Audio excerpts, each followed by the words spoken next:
ecosystem. So it's great to see, the rest of the world actually investing in homegrown British companies and the spin-outs from UK universities.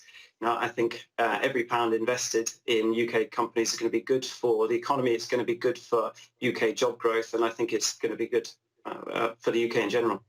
And presumably the fact that Oxford University is involved in this very high-profile piece of work now with AstraZeneca, that is only going to raise the profile of UK universities around the world. I think so. I do think, the profile of UK universities is already very good in the world standing, but absolutely. I think Imperial also has a world-leading modelling team that clearly the government's been taking advice from, but is also looked to from the rest of the world in terms of modelling the spread of pandemics and epidemics, but also, as you say, the vaccine work that's being done at Oxford University. I think we've all got a lot of hope in the vaccines that are being created that are going to take us out of this situation. All right, Simon, very good to talk to you again. Appreciate you joining me. Thank you. Thanks, Ian. Well, still to come here on Ian King Live. PayPal's new $9 million investment in a UK-based fintech company.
PagoFX, the international money transfer service, brings you Sky News financial updates when it matters.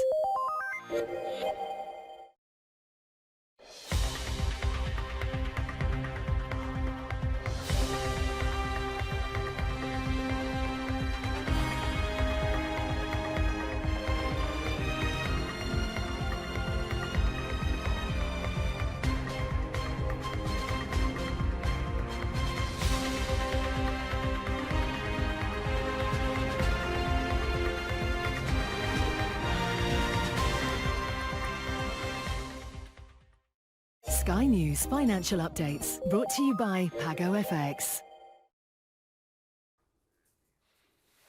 Welcome back. Now, PayPal is investing £9 million into the payment service provider based in the UK. 5-year-old Modular has been given the funding to develop additional products, grow its team and expand its customer base. Well, to get more on this now, I'm joined by Miles Stevenson. He is the Chief Executive of Modular. Miles, welcome to you. There are lots of payment platforms out there. What's so special about your one? Good morning, Ian. So we've brought together a number of different components and technology to allow us to make it really simple for our customers to integrate. And the approach we take is enabling our partners to embed payments into their software platforms so that they can integrate it into customer journeys and make those journeys more efficient, easier to use, so that they bring benefits to the end customers, such as SMEs being able to automate their payables, their receivables and other payments they have in their business. So it's the combination of the technology, the payment scheme access and being authorised and regulated all as a package that's easy to use. And what does PayPal's, is this a meaningful partnership with PayPal? It's not just about the money, there's more to it than that. So today we're announcing the investment and we're focused on the investment, and they're bringing us additional help and support to pursue the significant opportunity that we have in front of us. The opportunity that we're pursuing is a $2 trillion revenue opportunity globally. So we're super excited by the investment to provide extra support capacity to enable us to pursue that growth in the UK and beyond as we scale into Europe next year. Now, you've raised, I think, something like £53 million in previous funding rounds, including £19 million as recently as May this year. Do those investors mind being diluted by PayPal? No, they're extremely excited about bringing on a new investor that can help us along the journey that we're on. So everyone's extremely supportive of the new investment. Now, obviously, you're a big pan-European business. How problematic is the end of the Brexit transition period going to be for you in terms of processing transactions? Well, it's something that we've been planning for a number of years now, and we set out on our journey here in the UK. We're authorised and regulated by the Financial Conduct Authority.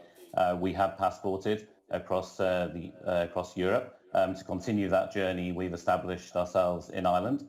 So we have a team and an office in Ireland, and we were recently gained authorisation from the Central Bank of Ireland so that we can continue our journey through Europe. So we've taken that risk and issue out of the business model by having equivalent authorisation in Ireland. And if you'd be so kind, fairly briefly, Miles, please. We mentioned in the introduction you're going to be taking on employees as a result of this investment. Roughly how many people are you looking to hire now? So we have 200 people currently across our offices in London, Edinburgh and Dublin, and we will see that scaling by another 50 or 60 people through next year. So some great employment and scaling opportunities in the business in the 3 offices that we have. Good to hear. Well, best of luck with that, and thanks for joining me, Miles Stevenson from Modular. Well, that's it from me. There's a lot more on the business pages of the Sky News mobile app and website, including a piece by me on Boeing. Do have a look at that if you get a moment. Well, I'm back at 10 o'clock tomorrow morning. Hope very much to see you then. In the meantime, stay tuned, because coming up next, it's Adam Bolton with All Out Politics. Thanks for watching.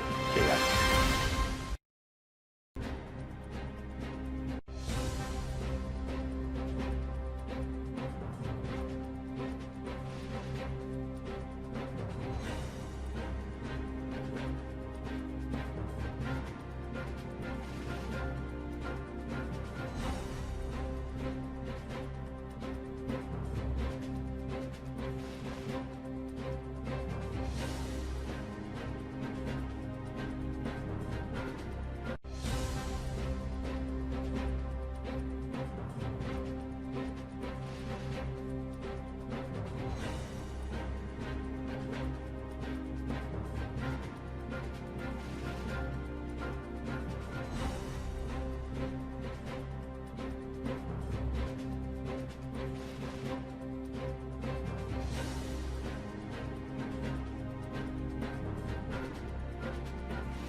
This is All Out Politics, an hour of news, debate and analysis. Coming up, ending the era of retreat. Britain's military is to get its biggest cash boost since the end of the Cold War. The Prime Minister is very clear about what his ambitions are. You know, Britain is a tier one military power. But where's the money going to come from? Former Prime Ministers warn against cutting foreign aid in next week's spending review. Also today, a shot in the arm. The Oxford vaccine shows a strong immune response in older adults as COVID-19 becomes the third biggest killer in the United Kingdom. A witch hunt. Union leaders condemn the treatment of Jeremy Corbyn as Sir Keir Starmer receives the backing of a former Labour Prime Minister. And Mike Pompeo is to become the first US Secretary of State to visit an Israeli settlement on the occupied West Bank.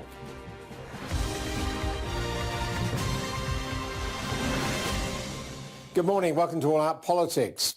Britain's defence spending is to be given its biggest financial boost for 30 years as Boris Johnson prepares to tell MPs this morning that the defence of the realm must come first. The £16.5 billion won't cover the funding gap in the military's budget, but it is said to more than defence bosses had hoped for. The question now is where the money will come from and who will lose out to the Chancellor's spending review next week. All eyes in particular on the international aid budget. Well, usually the Ministry of Defence's annual budget is around £40 billion. Now the UK military will receive an extra £4 billion a year over the next 4 years. So that's about a 10% annual increase. This morning, the Defence Secretary Ben Wallace told Sky News that the UK will not abandon its commitments to international aid to provide extra funding for defence. I'm the Secretary of State for Defence. I need to make sure that we have forces fit for the future. We have forces that will be able to deliver both defence and security and indeed power projection for the United Kingdom, both soft power and hard power. I believe that settlement does that. It doesn't mean to say we are abandoning the battlefield of international aid. We're still one of the most generous givers of aid. The actual decisions on the numbers will be revealed next week, and I'm not going to speculate how that's come about. That's for the Chancellor next week to announce to Parliament. And the former Labour Prime Minister Gordon Brown told Sky News that it would be a mistake to cut foreign aid to help pay for defence.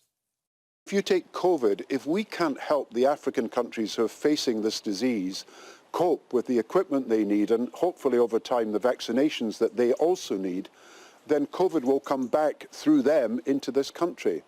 And if we make promises, as we did, of the Sustainable Development Goals, every country said we're going to relieve poverty, we're going to get kids into school. Boris himself said he wanted girls to be in education and we were going to do everything in our power so that every child could go to school. Now, if we break these promises, we're not just breaking promises within our own country, we're breaking promises that will destroy our reputation across the world.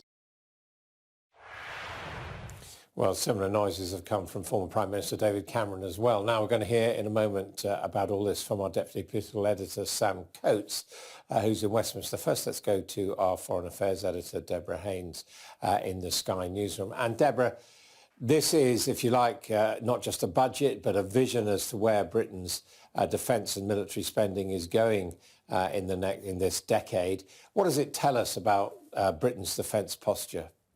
I think it's a really important moment. This is the first time that we've heard, we're about to hear exactly from him, the Prime Minister put himself and his policy and his vision behind defence and security. There will be people that will be asking, why now when the country is crippled by coronavirus, facing this huge, challenging economic crisis? Why now spend so much money on defence? And the answer is because the world that we live in is not as peaceful as we might think. And that's the argument that defence chiefs and the Defence Secretary have been making consistently for a long time now. There's been battles over the last few weeks between the MOD, the Treasury and Number 10 over this settlement. It seems that the military has been victorious and it is a significant boost.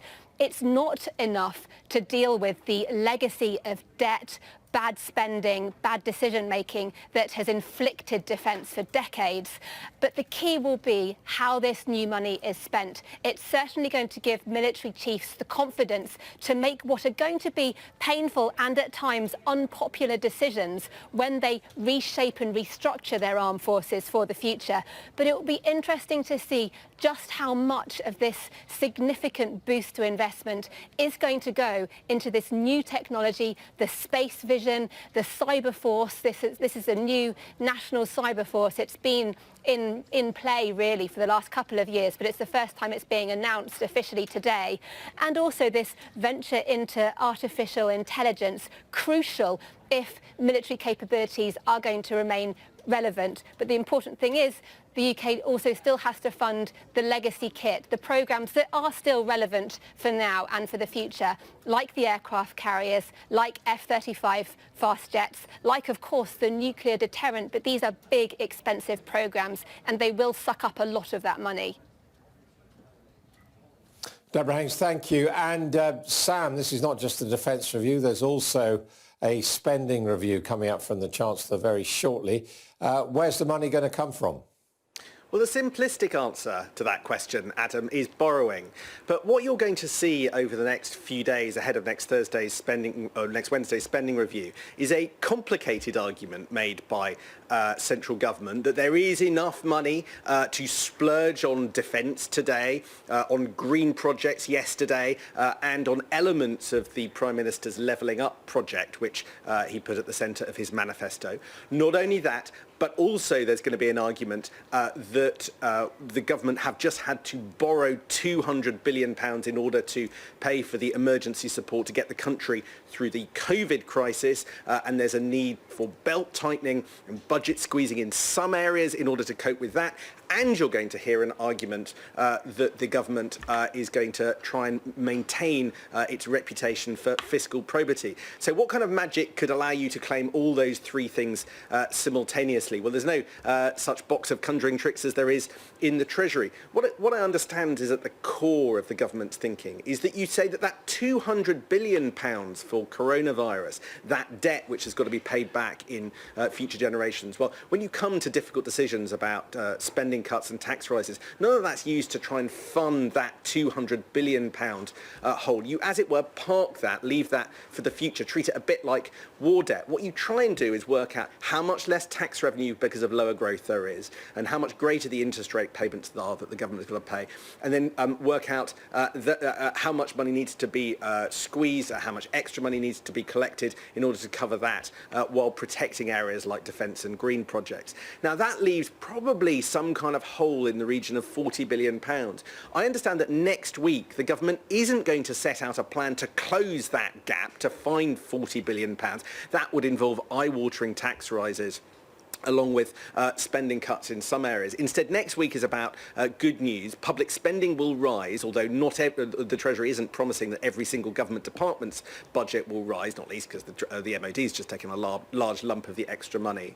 And instead, they'll put off the difficult decision over the £40 billion, or however much exactly it is, to a later date. It's worth pointing out that the £40 billion gap is exactly the same amount of money that in 2010 George Osborne sought to close with his first coalition spending review. It's an almighty sum of money. So talk of endless optimism isn't quite right in the coming days. Sam Coates, thank you very much indeed. And of course, more reports from Sam on this online and on air coming up. Well, joining me now is the former Conservative Defence Secretary, Sir Michael Fallon. Sir Michael, thank you very much indeed for being with us. What do you make of what we've heard this morning from Ben Wallace and about to hear from the Prime Minister? What does this tell us about how Britain is going to defend itself over the next decade?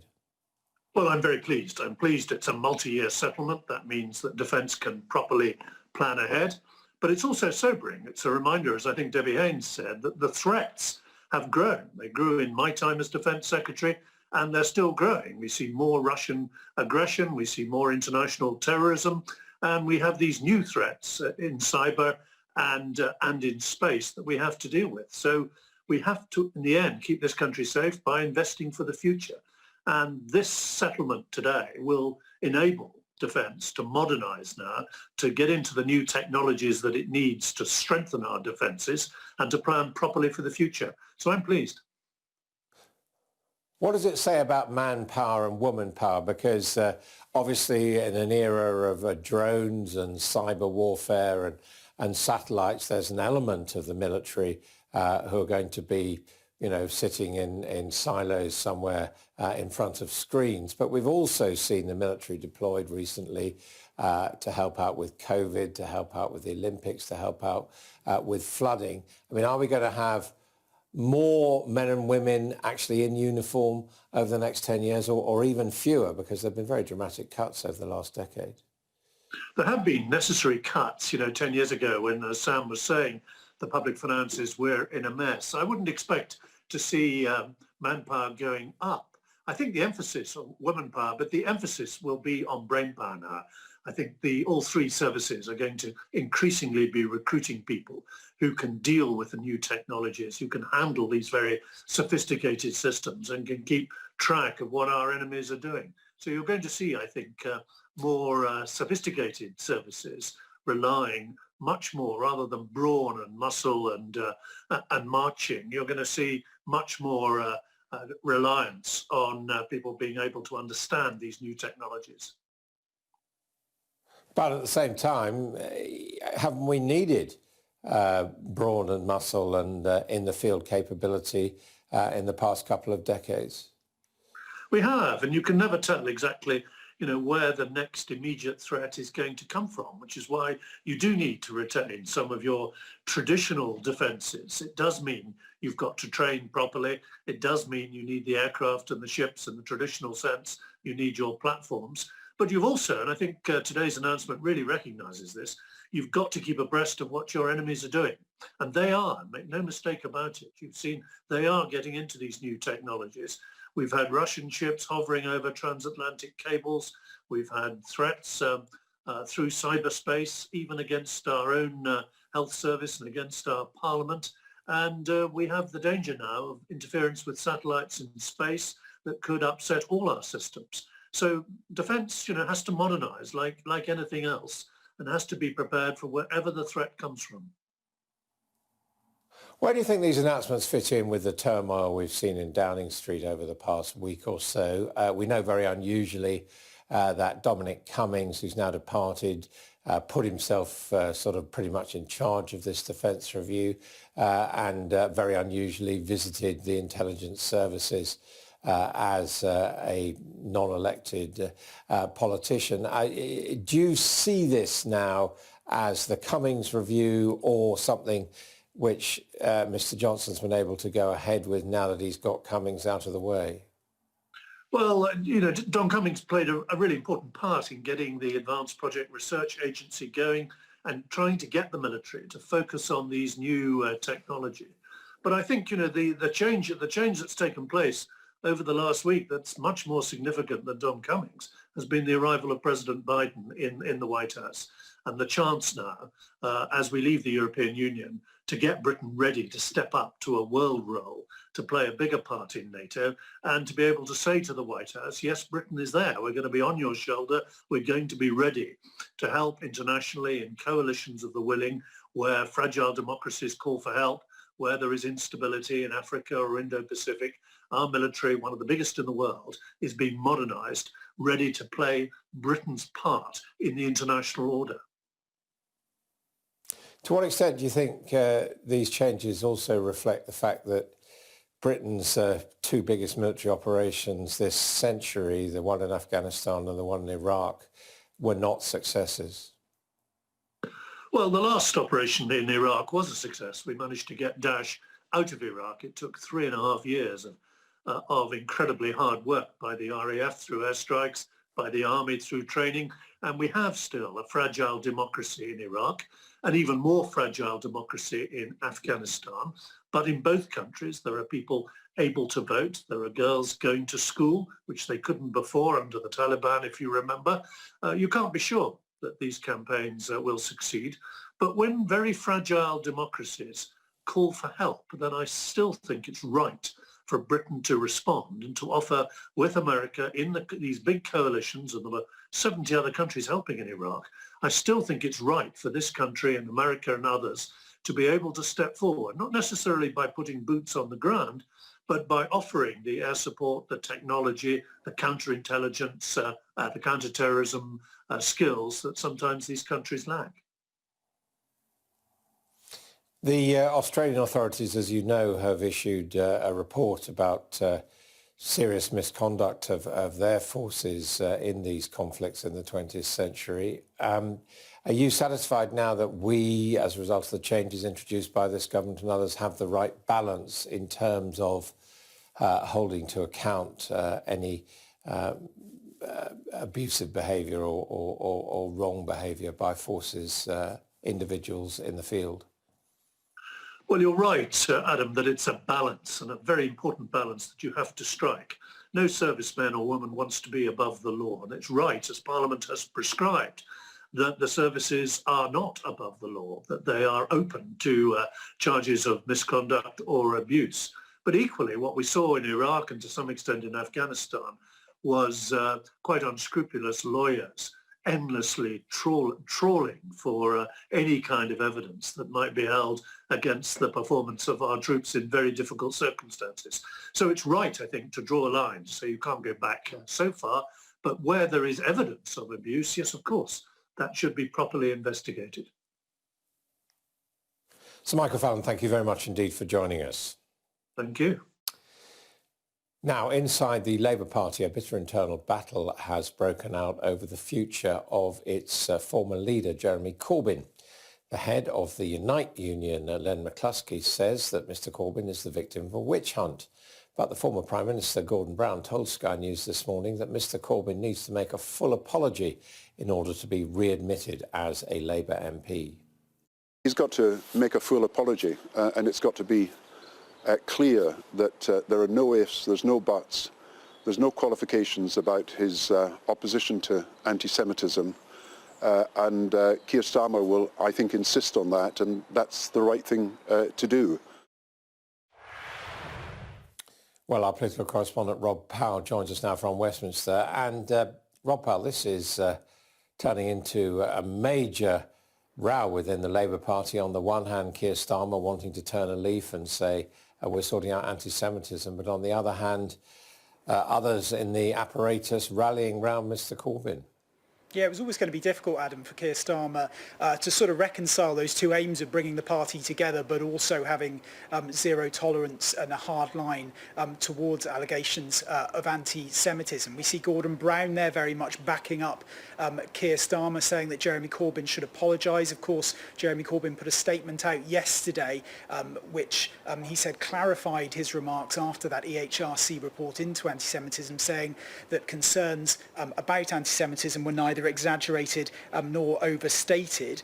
But I think those very critical of the way the former Labour leader handled anti-Semitism pointed out that there was no apology in there, and that's why we end up in this curious position where Jeremy Corbyn is reinstated as a Labour member, but not as a Labour MP, the former being a decision for officials, for Party HQ, the latter being a decision for Keir Starmer, the political side of the party and the leadership. And that's why you've got allies of Jeremy Corbyn, like people like Len McCluskey, the leader of the Unite Union, saying that this is driving a coach and horses through party process. Have a listen to what the union boss told us today.